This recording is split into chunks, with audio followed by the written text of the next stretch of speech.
Pia Ghana ha ode ya amuzopi wa one obi akoda wonya infections so your ba so your bema pe amuzopi enche ya na wunya ne nanu adabo ba kope achaka kra bia bomienu eye years anom 4 na jai ni nyina asie ebetu ediama Fred Dr. Amuzo 0247776743 024777 aye 67 aye 43 ubenya Dr. Amuzo Herbal Clinic na bia so tima kama ma mo pe phone so tono aye buzia phones ya de to ani for Ghana card ko buzia phones na kwaji phone okwa ubetwetwa ne kakran phone bia wo pe bia no odo Ghana card kwa omo de be ma wo na wo twetwa ne kakra phone bia opato bia so benya bi eho omo two phones mamo tonton phones no uko two phones akoton a eyebuzia phones mamo ne Ghana mamo amani bit to Nigeria Burkina ne country saka Ivory Coast amoton phones no obeba be two phones buzia phones kuma so wadum udu mepacho kechi a oni zoo ene je nimhwe ena mepacho KH our MT office or maybe back who was Sumiana Victoria Park, Coco Bodachi and a Techimani or main market or from 0240 2642 97 0240264297 Ubenya Buzia Vons Buzia phones na BBP also kama and so Ediamao Kwame Yenim Komakakra and match and all. Say live commentary no Subeba. Nadia Nyagro, Yina Ebishaho, na Yadiaba. Chelsea bo final. Chelsea final. Very good. Ken, Conference League final no, and live commentary near the Beba, Independence Bar and Lunch. In Tia no be ad near trim ewoho. If it is Roman Abramovich, Ebefa Chelsea Bobukuno. Opeja Chelsea Bobukuna to the level say. Say a boy European Cup final, na yesi Chelsea bo final, ewo Europa. Champions League na pese, na pese otie. Ho no mu peja standard ni de kodru ye. Se omo nya de kra no, omaba from kra wo Europe no, ewo se omo Europa League. So the moment abeti se Chelsea bo Conference League na kire se Chelsea modern bo no, ene omo level no adrop ya ba from. Biken. De bia me wo ma asem bia me kan ye say se uye nipa bia no imre bi bedru ubewo low moment imre bi bedru obewo form untimi stay through sa till the end of a lifetime obeba form. But the most important thing here say oba form a how I betima accept situation no how I betima adapt situation how I aba form anyhow I betima making good use of such situation na wom no enya dey very important. So the reason why I me ma respect Chelsea for pani say Chelsea ani enim so mo level ye Champions League waba former to the extent say obo Conference League wa accept say ne level no wo say no onim say a Conference League enya ne level wa accept obepie mu Conference League no wa adapt to Conference League ne style of play opponent o shi omo and wa make good use of sa Conference League na wo bono enti ene Chelsea our final our Conference League enye almost standard enye almost level but wetimi adapted to situation of finding himself no enti say ne Chelsea etimi win our Conference League na wa complete UEFA trophy eye collection enti Chelsea na ye say onya de obo Conference League obi esere no so timiji crew wa na ono nkwa na ba be the only team a wetimi complete UEFA trophy collection enti otimi accept ye or adapt it to situation no or make it something good out of Sadia na or wom say no which a plus for Chelsea may they respect you more by playing Betis Betis enye team or more hype omo nye team or more dim bebre omo nye team anko follow omo bombe Chelsea tough time because Betis ye bobo akwa omo ha adwen so what take you omo this season in pokra na e was domestic competition the first domestic competition e was Spain e La Liga Betis unfair badly at all this season. Fie Otoso 6 our the Spanish Premier La Liga. Conference League na no bo Europe no. Wetimia manager baba be drew the final. Untimi underrated Betis bobuko no. Omi a very stubborn side. And yebehu the master and the students.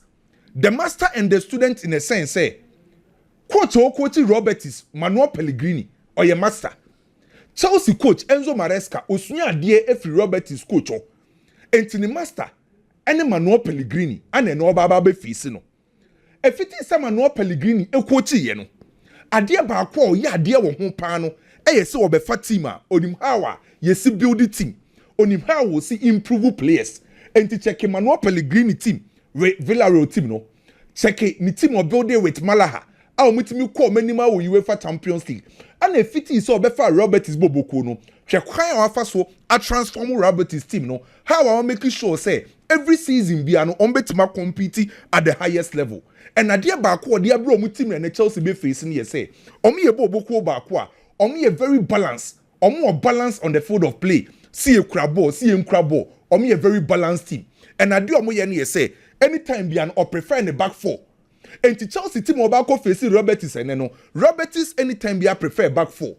Onya the back four ni we are no try say obenya two central midfielders. Sa two central midfielders no Cardoso and Pablo Fornals and the ball pretty as the two central midfielders.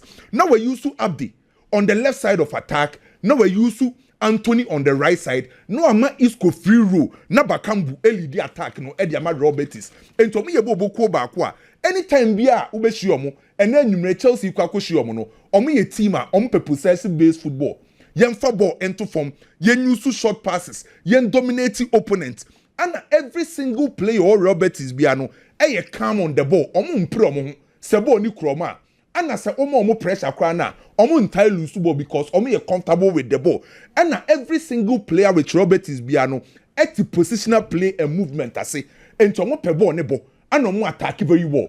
Anytime you on attack biano, the omo yeni say omo right back and omo left back, Sabali and Ricardo Rodriguez. On the bubble the right back and left back respectively. Ombe biem.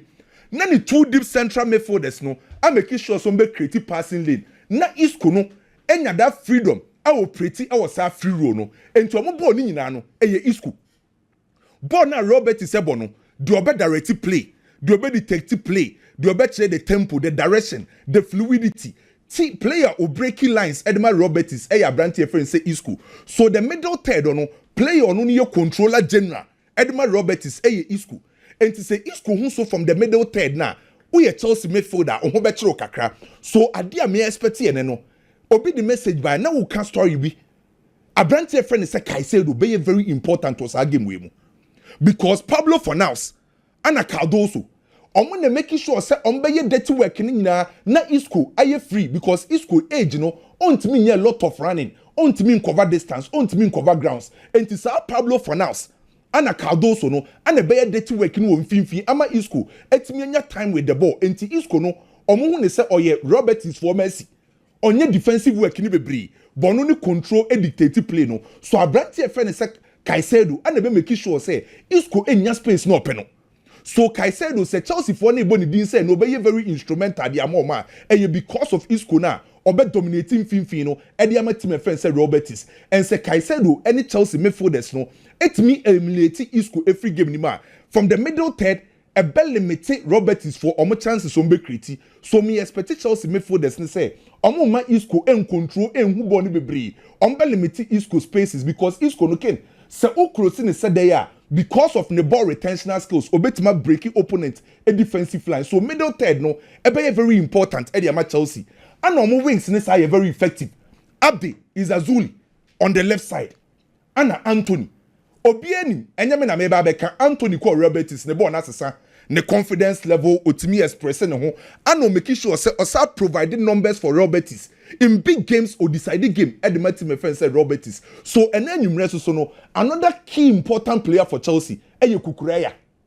how Kukureya betima containing Anthony no very important and to be honest with you Kukureya and Caicedo two important players for Chelsea this season se Chelsea bo game na Kukureya nya ni day Caicedo nya ni day a ekuye the Chelsea and in this game so we Isco free man now we Anthony free man Chelsea ye adwuma ne half because our two players no and be harding ba uma Isco huso uma Anthony huso a omo be send long balls any crosses in the akwa bakambu ne ho edene obetima battle with Levi Kowo mu we kire with Chelsea so Chelsea making sure say omo ma Anthony mu ne Abdi hu game ne so wins Isco control game no Chelsea are ready to go because Robert's team no Conference League na yeboni nyina ne team a when most attempt to score Robert's 233 omo attack but defensively they are not the best game back wa me expect Chelsea so beje sa trophy we Chelsea winning this trophy by won't me underrated Robert's team no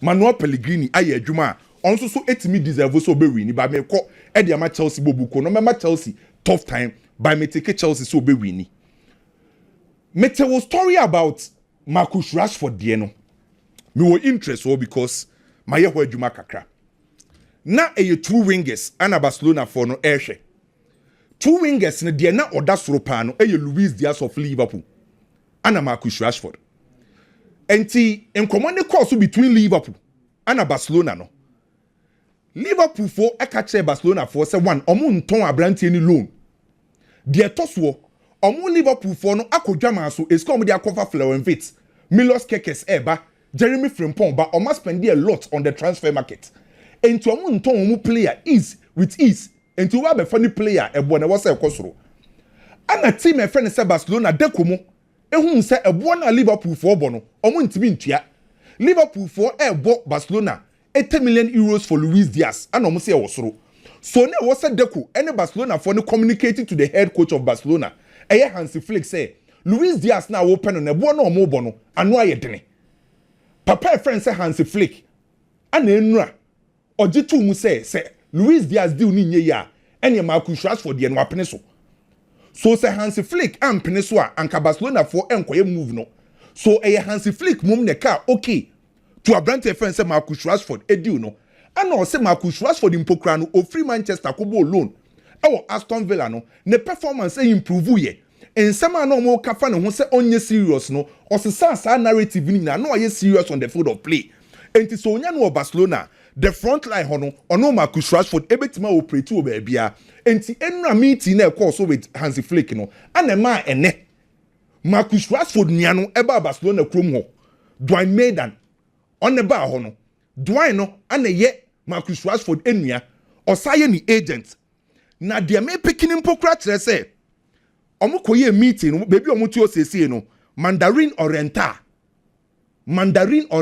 e ho na meeting e call so ana nkofo capture ye a place a den said ubehu nipa bebre wo because you coded ana mpanyimfo so ne kɔ hɔ pa ana nkofo capture Dwayne wo ho Manchester pay 40 million pounds by the first option na Barcelona dey kɔ no loan Barca di kind loan akɔ ana Marcus Rashford nankasa aka kyerɛ ne bra ne say negotiation ni mu ya di mpokura na on involve Pini Zahavi and to ambessa kwakoye outsourcing in terms of the representative of Marcus Rashford on some for Pini Zahavi and some beka ho no mo negotiate with Barcelona Barca for no say on only 40 million pounds na Manchester airpen no what the buy euros are 47.6 million euros what they compare Luis Diaz 80 na Marcus Rashford the no okay so say Hansi Flick aka okay to Marcus Rashford Barcelona and Marcus Rashford ne brother Dwayne kasa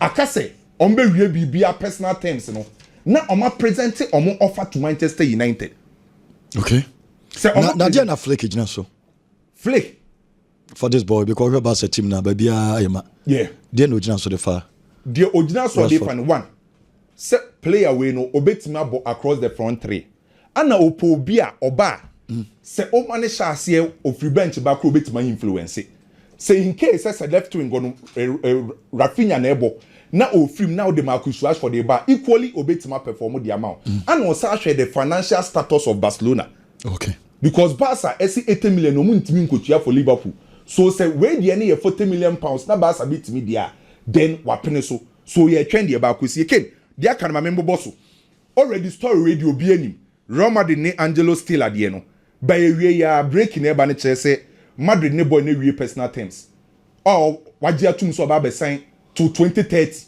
e dey Real Madrid enti boy na agree personal terms akasa Real Madrid for ne team Stuttgart ebe kasa enne de eba cc then Vlahovic ebe free Juventus officially three strikers no more twen so be replace three strikers ne ye Victor Osimhen, Gyökeres and Jonathan David okay when you three players or more so ba be replace then officially Obaye story way 2 days ago. Na akwakoye rumor by officially after the Inter Milan for nya contact Luka Modric. Almost on my person obeko US no. Almost on tina. Omo twen. ana ewie ya no Di Laurentiis after Pini Zahavi meeting with Bayern mo kwa ewie no ewie ya wasa frɛ Di Laurentiis asa frɛ Pini Zahavi biem for Branty e friend say Leroy Sane yes on person mo ma Leroy Sane ba Oma catch Antonio Conte say beto players the players experience for na beba that's the reason why the brand never enti emu ayesh se the transfer emu ayesh Napoli win obi ewura bia na Napoli for the brand also so Leroy Sane come Dela Everbasiaba there is a transfer to Mr. Mo afi be ye adwuma papa Odolson keme da sio aoshi baby aoshi wo bia ma menchia ne ye pa na ma mentu ankomo no so dia tiana say emra bi ewo premiership ne Manchester City e share 99 goals ye wie ye omo so mo pe Erling Haaland. On a normal football understanding, you will not get it. Say, why would a team score 99 goals and still want Erling Haaland? No, the intia. Me can you see Barcelona Marcus Rashford and come on and say, see will be anywhere where European top 5 league or say goals in Barcelona. Are they lie? In the league they scored 102 goals. On a normal football discussion, 102 goals, it means to say your attack is good. Into Barcelona still or another attacker account. I want to communicate because Deco, you season now, I interview don't be say Barcelona mo plans here then no so be Hansen Flick neighbor or more plans there.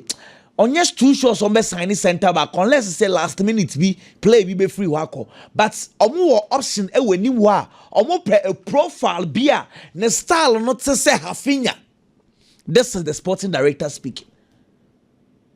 Into say enim ho no omo po bi sa last year na omo pe Nico Williams any Luis Diaz back eventually omo center on Nico Williams boy ni na amma because omo say left one no omo here player of footballer or the body pian to say they have finger no obia obetimi abo across board obia say okati inside or ye dangerous intina Nico Williams affected Luis Diaz affected Rashford affected but adiano ne nkomo no ekwaya ama Nico ama and Barcelona say after scoring 102 goals our Ferran Torres etiechire our Ansu tiechire ono so obekọ. And our Femi Lopez etiechire, Pau Victor etiechire, or say I am not satisfied. I still need attacker. Na yembo sa nkomo no. Ken deal you know. Barcelona kutesika sisi ya on for Rashford. Sesika oha on for Rashford. Now if Manchester United think Barcelona are going to pay huge, I'm sorry. Okay? Deals today. Sometimes who good agents are obwa. And yes, say obwa say obeji usi kankwa. But sometimes you need to have someone close to the club. January. Senka Marcus Rashford Ninua Dane and Edwant. Senka no omo ben e bia Pini Zahavi pa Barcelona fan in loan January. But Ninua no okwa Barcelona kromo ekọ Milan wo kaya okosia AC Milan for no wo kaya wentimi agree bibia and na chire AC Milan ko fa Joao Felix. But this time around Ninua na tia say deal ni be ye a cheso moko hu Pini Zahavi abache kakra senior man beche kakra. But if you want someone close to Barcelona's board of directors, to Laporta, to Dekwa or Kasa Omutia eye Pini Zahavi. Once a Pini Zahavi bad deal, all of a sudden, story about Bontins, Luis Diaz, the Janichi. Pini Zahavi is making the deal real. Now, sometimes, it is what it is.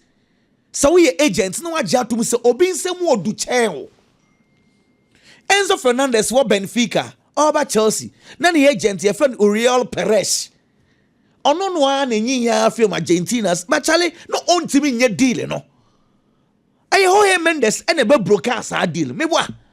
It is sometimes you need someone close to the club to do the deal for you. Marcus Rashford Ninian, why smart? I say Pini Bay must say in commander starts say koso. Now this is where the cash is. Again, Aston Villa for Efa Marcus Rashford no. A loan plus option. Loan fee be any. Name Marcus Rashford and Aston Villa for agree say Aston Villa between 75% of the wages. Me patcho you. Marcus Rashford edged £350,000. 75% a little over 260. Aston Villa for you pay, but they cannot pay this money. Tio, Aston Villa cannot pay £40 million to Manchester United. And we bet you Marcus Rashford over 260. That is the boy. That is why the boy is looking at option. The option is say, Ken, the question may woman say Barcelona can't pay 260. They will not pay. On tia. Into me, Makume mu party. Meaning say, Barcelona for Bayer Marcus Rashford said the money Joao Felix. Oh, Joao Felix said no sit na ketua so no start so open. Yeah there you pay but ya relax. One na pay Barcelona abo. It is how be dia accept so better wage bill no so cra. So what so dia you be foul. It say Marcus Rashford tia say so be che ni wage bill no so a. No more agree on a personal term. Now for you come Manchester what say. Boy dey say obebo. Let's have a negotiation. Name 40 the yen to me to another loan plus option. One year so now let them agree on a figure. Where there's no way. Barcelona bar then we'll have another conversation elsewhere. There are to be Chelsea and Liverpool for Ugo Eketeke. Ken Frankfurt wonu. I think the clubs don't go see the free on a bebo. And your Frankfurt never column one free. I got Toma PH 90 million. Yeah. Bebo.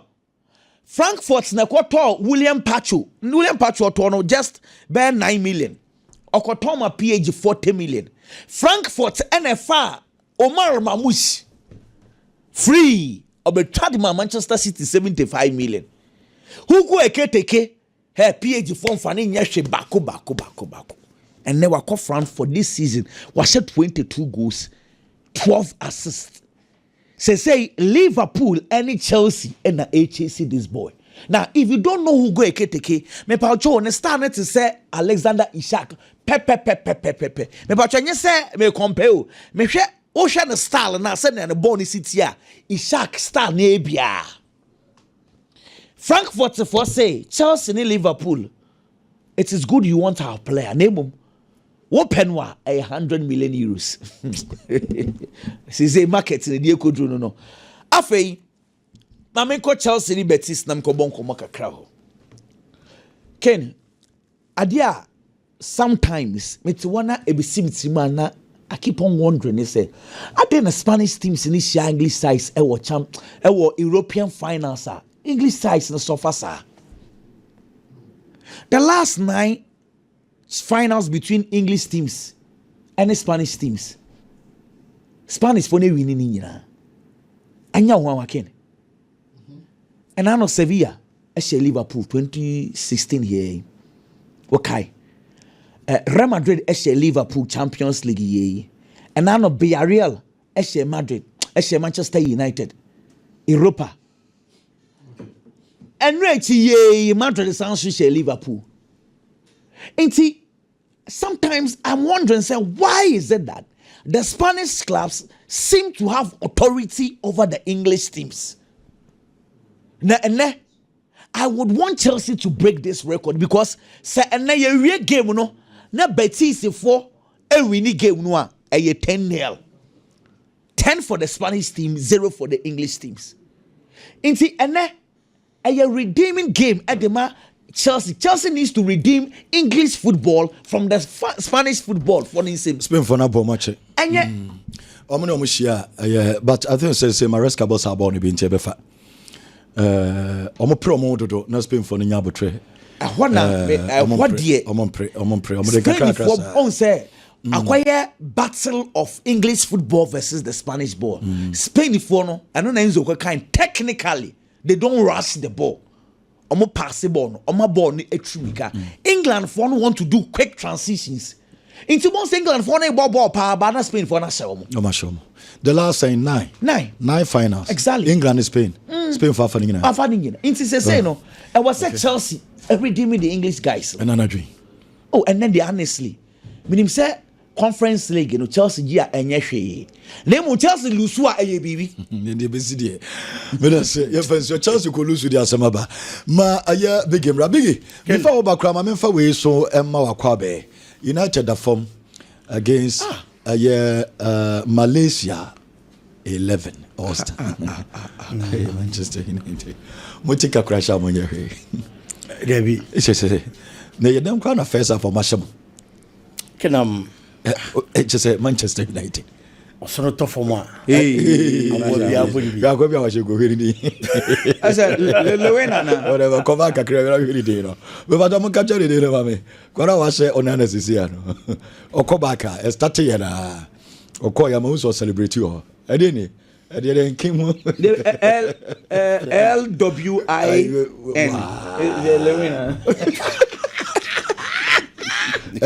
so Papa Bill, but there's no picture of MG. Your friend of one lane. One. Mom Lewin. Oh, a big visa, me boy. Biggy, what I heard. Biggy, you know, they also there. Why? I was United on farm for it. Biggy Bomber, one eye, it didn't bomber. There was saying Mwang Lewin. Mwang Lewin. Mwang Lewin. I was saying that.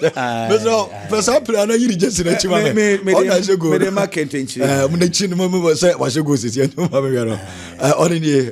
Big somebody didn't be Mwang Lewin. On our 20 United. He said, I'm a kind of no tough for ma. I will be a would be. The Manchester United and 30 crab would be. United da form. You know, Ushia United now where you would hear from. It's answer be a baby Bebana Manchester. Just a woman got a winner. One Lewin. Only on your play, I get talk. Regional, oh, go back and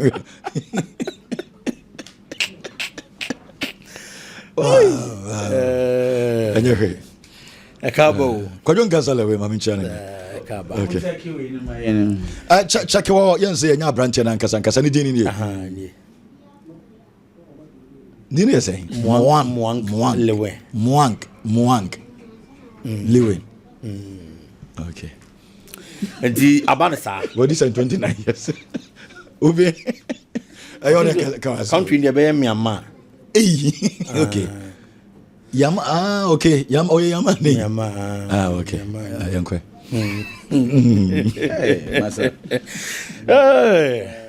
Can Mammy Chelsea Kakrabi? I think then Kweku di Kaka say 9 finals now Marco between the Spanish teams and then the English teams. Certainly I am calling the Spanish teams. Chelsea would have to break that. But then you look at certain other and Niamabi. So a Europa League final now between Manchester United and Tottenham. It was a game and that teams in fighting for Niamamienu. One aside trophy no. Now two teams will be one more qualify for Champions League. It no be any bebre. So benya qualification to the Champions League proper. Said they be the following season obetimi abobi. But baby a Chelsea and Betis jina no. A different from baby a Manchester United and Tottenham jina. Chelsea has already qualified for the Champions League. It is a Chelsea G Euro Conference League in Pona. Conference League ni yedibo Europa. And on that note, Chelsea not that motivated. On the side of Real Betis, Conference League no Ogia a Europa near the ball. Real Betis has also qualified for the Europa Dada. And on that side, they are also not motivated. And the trophy nankasana is so no. And omumi no be peso omobeje. Chelsea has won the Champions League. And it will be our Champions League that year. And Conference League they on chadam fanye bibia. But then again, coach no Nikita Chelsea Bobo Enzo Maresca a coacher on the Champions League no. As a coach, and see when your opportunity or Baba Bejan European trophy in there, and Yadi or the Bediagro. But the other team Betis has never won an European trophy. And Betis the end of the year, say a Conference League, say a Europa, say a Diabayon, they would want to win it because in Europe, Omonje trophy be ada. And you on that score, Omoni highly motivated at the change Chelsea Bobo Kono. But park ne so no na beche player ba ko e wo say Chelsea players in making sure so ma dwen be call so ya Anthony Ken Uyi Cedric Bakambu and the free Betis team ni one this season he's been their best player in the Europa League ne numbers e kita no wabo 8 matches e wo conference league ni rather sorry and the ama Betis boku no wa share 4 goals and wa assist 3 Anthony won numbers e wo Europe to say Mohamed Salah pepepe me jitum so mo 2 different competitions we bought Champions League we bought conference but at least on so the numbers now one at level on one bona hasn't been bad on that score eti kukuera position obo anyhow you see mostly playing as an inverted left back no they have to be very careful today because ukoja Anthony wo and na asema kwa to Chelsea from that side but I believe that Chelsea mrantie no Chelsea coach no enye trophy we ni bi da no they are going to be motivated no mbepe so mo be yes ade na dia ma Chelsea bo no eti I'm going to tip Chelsea enye an easy game but at least a double chance for Chelsea, possibly a 2-1 win for Chelsea Boboku. And I see them carrying the day and so Ken Yabebo Europa Cup final no. Na news and nam from him say coach Bako. Or yet Denya Ibia Yamo Europa Cup final in Yenia Pamono. Ne Yanji post the Kogulu. But your boy Europa Cup final in Yeno. Sans some call from until once in Bium. Coaches are not able to take you over Tottenham and Jumanina. Says ya mena woka say unti coach bia din biem obia ye din enkomo bia nko ba bia and I am hoping say beto aso say ya first na me feel say papa ne mori mon kon kan say Tottenham 4 pam na me ne omo ba ya 100% but I feel say he needs another opportunity with Tottenham Bobo him. This is a manager who had Juma now was Celtic and only be PM with Tottenham. The first season or improve Tottenham or league log so improve you in terms of points accumulation based on performance no ma dine the answer no ne baba Obaye and we sa season no. The performance ni raise expectations. It's a real this season mono. There was huge pressure and attention on him because based on the wababa first season obi expected so be improve upon that. Ye share season we as na neman konka in fama no. Performance or dined in the clearly except for Tasenka Tottenham Pamono. Omu lose 22 matches. English Premier League ni mu. A side that will lose more matches now on relegation. Tottenham Bobo no. Uye no ni free one ma. Tottenham to me bo as much as 10 matches in the Premier League. Emu 8 no mun to me win here. In fact, ye be we season no. The last 10 matches at Tottenham boy. Emu 8 omo to me anya win. It was difficult for the man and the man kind for the man.